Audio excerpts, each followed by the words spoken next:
வணக்கங்க, நான் உங்க சமையல்காரர் பொண்ணு. இன்னைக்கு நம்ம சமையல்காரர் பொண்ணுங்க வெஜ் லஞ்ச் மெனு என்னென்ன ஐட்டம்னா வெள்ளை சாப்பாடு, மோர் குழம்பு, உருளைக்கிழங்கு பொரியல், மசாலா வடை.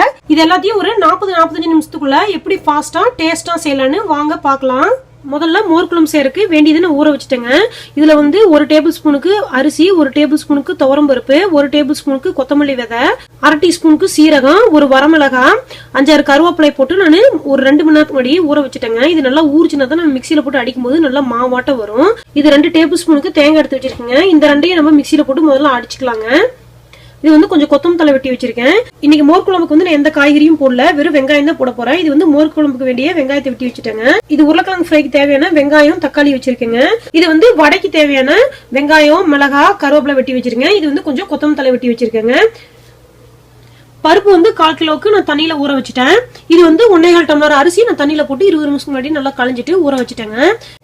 இப்போ நம்ம சமையல ஸ்டார்ட் பண்ணிடலாங்க. முதல்ல மோர் குழம்பு தாளிச்சு விட்டுறலாங்க. நான் அடுப்பு ஒரு வடை சட்டி வச்சுட்டேன். இப்போ அடுப்பையும் ஆன் பண்ணி விட்டுறேங்க. இந்த அடுப்புல உருளைக்கிழங்கு ஃப்ரை பண்றதுங்க. நான் உருளைக்கிழங்க பொடி பொடியா நறுக்கி ஒரு தண்ணிக்குள்ள போட்டு வச்சிருக்கேன். இதை வந்து அடுப்பு பற்ற வச்சுங்க ஒரு 5 நிமிஷம் வேக விடலாங்க. உருளைக்கிழங்கு வந்து கொஞ்சம் மசிகிற மாதிரி ஆகட்டும். அதுக்கப்புறம் இதை எடுத்து நம்ம வணக்கலாம். அதுக்குள்ள நம்ம மோர் குழம்பு தாளிச்சு விட்டுறலாம். வடை சட்டி சூடாயிடுச்சு. இதுல தேங்காய் 1 டேபிள் ஸ்பூன் ஊத்துறேங்க. மோர் குழம்புக்கு எப்பவுமே தேங்காய் எண்ணெய் தாங்க நல்லா இருக்கும். இதுல கொஞ்சம் கடுகு போடுறேங்க, கொஞ்சோண்டு வெள்ளை பருப்பு போடுறேங்க, 2 கடலைப்பருப்பு போடுறேங்க. கடுகு பொரியுதுங்க. இதில் வெட்டி வச்சுக்கிற வெங்காயம், பச்சை மிளகாய், கருவேப்பிலையை போட்டுறேங்க.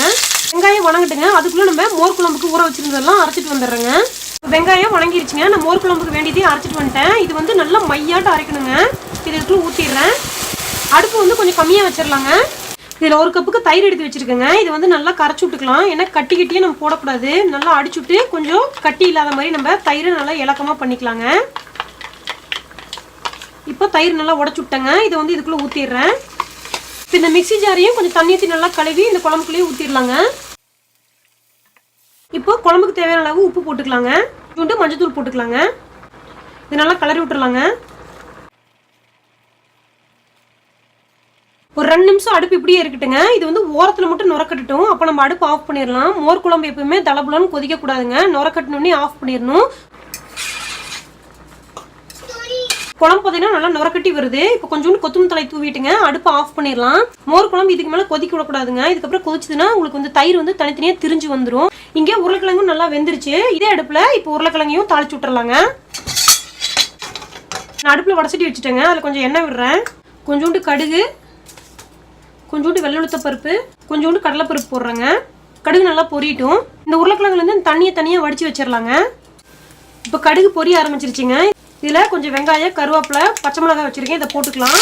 நான் பச்சை மிளகாய் வந்து கம்மியாக தாங்க போட்டிருக்கேன். ஏன்னா இதில் வந்து மிளகாய் பொடி, மசாலா பொடியெல்லாம் போடணும். அதனால நான் மிளகாய் வந்து கொஞ்சம் கம்மியாக போட்டிருக்கேன். இந்த வெங்காயம் வணங்குறக்குள்ளைங்க நம்ம இந்த குக்கரை மூடி வச்சிடலாம். 20 நிமிஷமாக அரிசி ஊறிடுச்சு. இப்போ இதை மூடி வச்சு அடுப்பு ஆன் பண்ணிடலாங்க. ஒரு 6 விசில் வரட்டுங்க. இங்கே வெங்காயம் நல்லா வணங்கிருச்சுங்க. இதில் ஒரு பாதி தக்காளியை பொடியை நறுக்கி வச்சுருக்கேன். இதையும் போட்டுக்கலாம். இப்போ தக்காளி நல்லா வணங்கிருச்சுங்க. இதில் நம்ம வேக வச்சு வச்சுக்கிற உருளைக்கிழங்க போட்டுடலாம். இதில் கொஞ்சோண்டு மஞ்சத்தூள் போட்டுக்கலாங்க. கொஞ்சோண்டு சிக்கன் மசாலா தூள் போடுறேங்க. கொஞ்சோண்டு கரம் மசாலா தூளுங்க. கொஞ்சோண்டு மிளகாய் தூளுங்க. இப்போ இது எல்லாத்தையும் நல்லா கலக்கி விட்டுறலாங்க. இப்போ தேவையான அளவு உப்பு போட்டுக்கலாங்க. ரொம்ப கரண்டி விட்டு கலக்கக்கூடாதுங்க. ஏன்னா உருளைக்கிழங்கு ஏற்கனவே வேக வச்சு வச்சதுனால உடஞ்சி போய் நல்லா குழஞ்சிரும். அதனால சும்மா லேசால இப்படி கலக்கி விடுற மாதிரி கலக்கி விடுங்க. அப்படி இல்லாட்டி இப்படி 2 பக்கம் பிடிச்சி இப்படி குலுக்கி கூட விட்டுக்கலாங்க. இது ரொம்ப பெஸ்ட் மெத்தடாக இருக்கும். இதை இப்போ மூடி வச்சிடலாங்க. ஒரு 2 நிமிஷம் இப்படியே இருக்கட்டும். அதுக்குள்ள நம்ம வடப்பருப்புக்கு தேவையானதை நான் அரைச்சிட்டு வந்துடலாம்.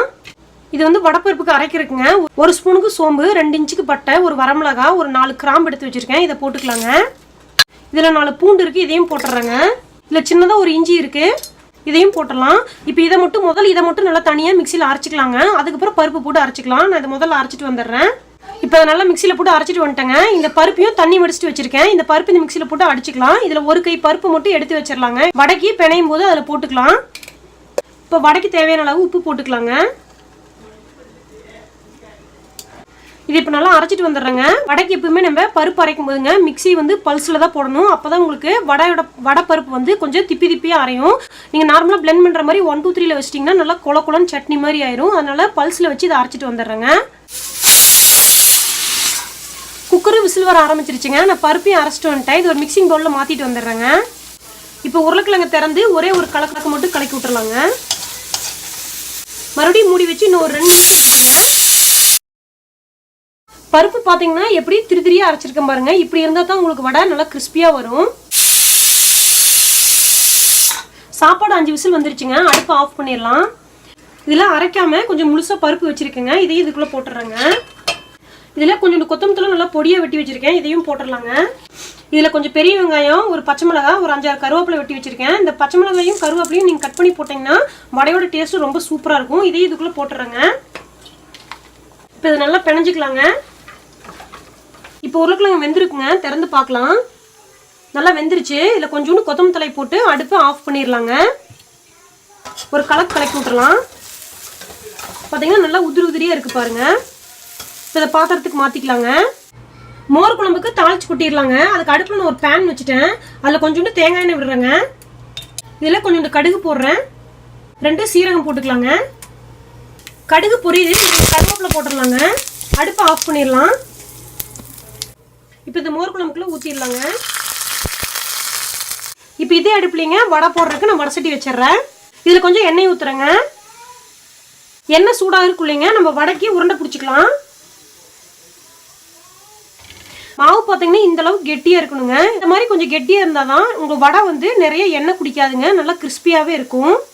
இப்போ எண்ணெய் நல்லா சூடாயிருச்சுங்க. வடை போட்டு எடுத்துடலாம். வடை போகிறதுக்கு முன்னாடி கையை கொஞ்சம் தண்ணியில் நனைச்சிக்கோணுங்க. அப்புறம் நீங்கள் வடையை வச்சு கையில் அமுத்துனீங்கன்னா உங்களுக்கு கையில் வடை ஒட்டாமல் வரும். இப்போ இதுக்குள்ளே போட்டுடலாம்.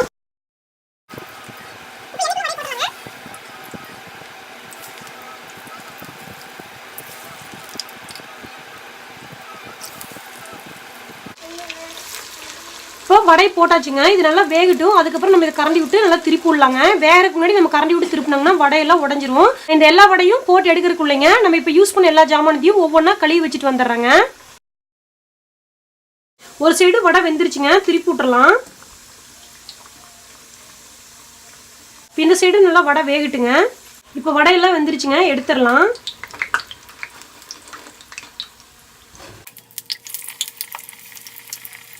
இப்போ எல்லா ஜாமானத்தையும் விளக்கிட்டேங்க. இந்த குக்கரில் இருக்கிற சாப்பாடையும் மாற்றி வச்சுட்டுங்க. இந்த குக்கரையும் விளக்கி வச்சுட்டு வந்துடுறேங்க. கடைசி வடை வெந்துட்டு இருக்குதுங்க. அதுக்குள்ள நான் அடுப்பு இந்த சைடு கொஞ்சம் க்ளீன் பண்ணி விட்டுறேன். எப்பவும் போல் டிஷ்யூவில் கொஞ்சம் தண்ணி நினச்சி வச்சுருக்குங்க. க்ளீன் பண்ணிடலாம். கையோட நம்ம அடுப்பு க்ளீன் பண்ணிட்டோங்கன்னா கிச்சன் எப்பவுமே ரொம்ப க்ளீனாக இருக்கும். இது நான் எப்பவும் செய்கிறது தான். நீங்கள் இதுக்கு முன்னாடி இருக்கிற வீடியோலையும் இந்த மாதிரி பார்த்துருப்பீங்க. எனக்கு அடுப்பில் பாத்திரத்தை வச்சுட்டே க்ளீன் பண்ணி பழகிருச்சு. அதனால நான் கொஞ்சம் கையை சுட்டுக்காமல் க்ளீன் பண்ணுவேன். உங்களுக்கு கொஞ்சம் பொறுமையாக பண்ணணும்னா இதை எடுத்து வச்சுட்டு அதுக்கப்புறமே நீங்கள் க்ளீன் பண்ணிக்கலாம். அடுப்பையும் க்ளீன் பண்ணிட்டேங்க. இந்த வடையும் வெந்துருச்சு. இதை எடுத்துடுறேன். எல்லா ஐட்டமும் ரெடி ஆயிடுச்சுங்க. வெள்ளை சாப்பாடு, மோர் குழம்பு, உருளைக்கிழங்கு பொரியல், மசாலா வடை. இதெல்லாம் பாத்தீங்கன்னா நம்ம செய்யறதுக்கு ரொம்ப நேரம் எடுத்துக்கல. ஒரு 3/4 மணி நேரம் தான் ஆச்சு. ரொம்ப ஈஸியா செஞ்சாச்சு. மோர் குழம்புக்கு இந்த மசாலா வடையும் உருளைக்கிழங்கு பொரியலும் வச்சு சாப்பிட்டீங்கன்னா அவ்வளோ அருமையா இருக்கும். கண்டிப்பா நீங்க உங்க வீட்டுல இந்த லஞ்ச் மெனுவை ட்ரை பண்ணி பாருங்க. எப்படி இருந்துச்சுன்னு உங்க கமெண்ட்ஸ் எனக்கு சொல்லுங்க. இந்த வீடியோ உங்களுக்கு பிடிச்சிருந்தா சமையல்காரர் பொண்ணுக்கு சப்ஸ்கிரைப் பண்ணுங்க. நான் இன்னொரு சூப்பரான வீடியோவோட உங்களை சந்திக்கிறேன். தேங்க்யூங்க.